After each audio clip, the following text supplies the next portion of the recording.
Officiellement, il s'agissait d'un éclaircissement sur les manifestations des agriculteurs. Du moins, c'est ce qu'annonçait le porte-parole de Merz. Mais ce qui a suivi ressemblait bien moins à une explication qu'à une insulte adressée aux paysans. Tolérance zéro face au blocage de routes.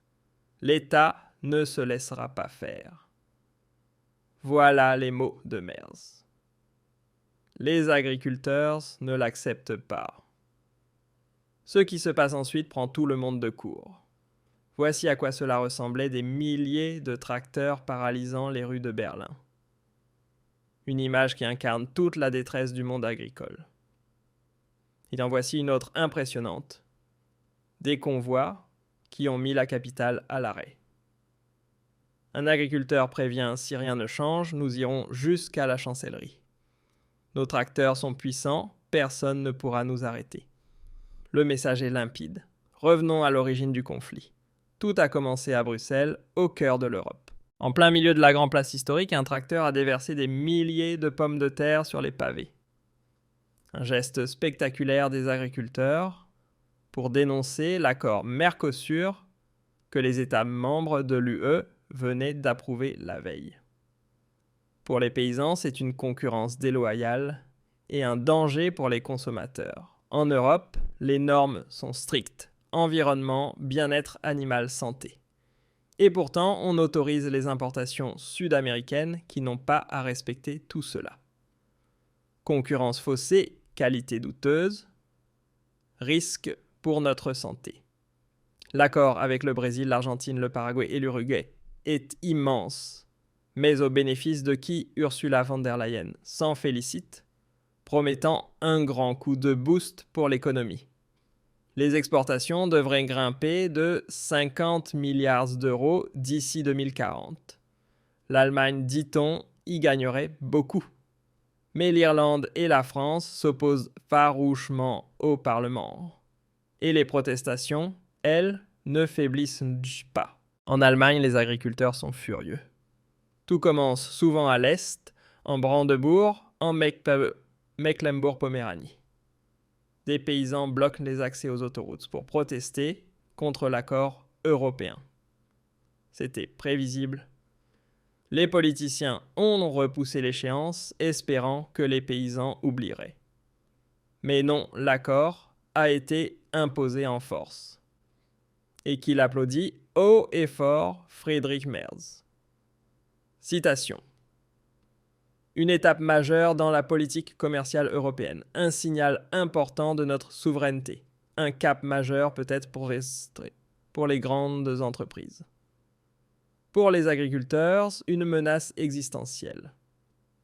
Le commerce sans droit de douane, c'est l'arrivée massive de bœuf bon marché de soja, de produits agricoles venus d'Amérique du Sud. Ici, les normes sont strictes en engrais, phytosanitaires, bien-être animal. Là-bas, d'autres règles. Le libre-échange, d'accord, mais à conditions égales. Les produits argentins sont moins chers, même avec le transport. Les fermes allemandes n'ont aucune chance. Beaucoup jettent l'éponge. Moins de production locale, qualité en baisse fruits, cueillis trop tôt et expédiés autour du globe. Et on ose parler de politique climatique, une farce. Imaginez, vous travaillez toute l'année, plus de 70 heures par semaine. Pendant la période des récoltes, ça monte facilement à 100 heures. Et à la fin de l'année, après avoir payé le gasoil, les engrais, les machines, les assurances, il reste 40 000 euros de bénéfices. Pour 2 personnes, soit 20 000 euros chacun. Maintenant, divisez ces 20 000 euros par le nombre d'heures travaillées sur une année complète, vous tombez sur 5,28 euros de l'heure. 5,28 euros, ce n'est pas une blague. C'est le vrai salaire horaire de nombreuses exploitations familiales en Allemagne.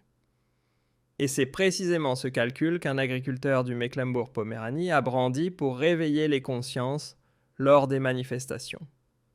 Regardez ici un paysan épuisé en plein labeur. Voilà la dure réalité derrière ces chiffres. L'ambiance est devenue franchement amère.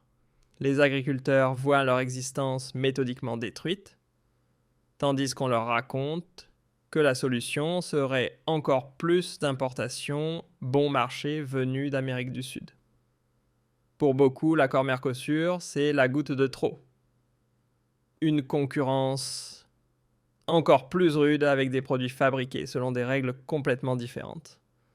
Moins de protection animale, moins de normes environnementales, moins de contrôles sanitaires, des salaires misérables. Et nous, on est censé rivaliser avec 5. 8 € de l'heure.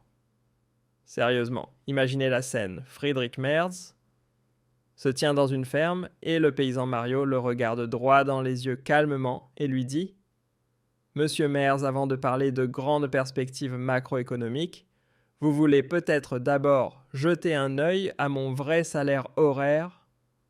Mario sort un petit papier. Dessus le calcul. Noir sur blanc, 5, 28 €. Merz tente les arguments habituels. Le libre-échange crée de la prospérité.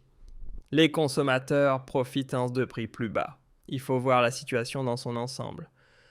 Mario ne l'interrompt même pas bruyamment. Il continue d'un ton sec. Vous savez combien sera le salaire minimum dans 2 semaines? 15 €. Actuellement, je suis 65% en dessous. Et maintenant, expliquez-moi encore une fois pourquoi je devrais me réjouir de voir débarquer encore plus de viande et de soja bon marché. Pour les agriculteurs, l'enjeu n'est plus seulement financier. Ils ont le sentiment que leur métier est délibérément rabaissé, que leurs normes strictes, leurs contrôles, leur engagement pour le bien-être animal et l'environnement sont tout simplement balayés pour que quelques grands groupes grattent encore quelques points de marge. Et après, quand les fermes auront fermé, quand la production locale aura disparu, on se retrouvera avec une dépendance accrue aux importations des chaînes d'approvisionnement toujours plus longues, encore plus de CO2 émis par bateaux et avions, et on fera mine de s'étonner que tout devienne si fragile. 5 € de l'heure. Retenez bien ce chiffre, car il révèle ce qui se joue réellement. Le métier qui nous nourrit tous est lentement poussé à genoux. Et tant que les responsables politiques continueront à faire, comme si tout cela n'était qu'un petit souci de gestion, les tracteurs continueront à rouler. Voici encore une image des manifestations. Les tracteurs avancent parce que les mots ne suffisent plus. Merz et la CDU fanfaronnent. Plus grande zone de libre-échange au monde, 90% des droits de douane supprimés. De nouvelles opportunités d'exportation pour les voitures, les machines à chimie, mais nos exportations s'effondrent. Les voitures électriques chinoises sont moins chères. Évidemment qu'elles se vendent mieux. Le lait et le vin devraient en profiter. Permettez d'en douter. Les agriculteurs d'Allemagne de l'Est se rassemblent de nouveau. Frustrés, inquiets, à juste titre. Effet remarquable. Les paysans s'allient même à des militants écologistes. On en a assez. Grande manifestation à Berlin. Une politique agricole rétrograde frappe durement les exploitations. Revenons 3 jours en arrière pour comprendre l'escalade. Lundi, les premiers tracteurs arrivent à Berlin en provenance de Bavière de Basse-Saxe, de Rhénanie du Nord-Westphalie. Par milliers.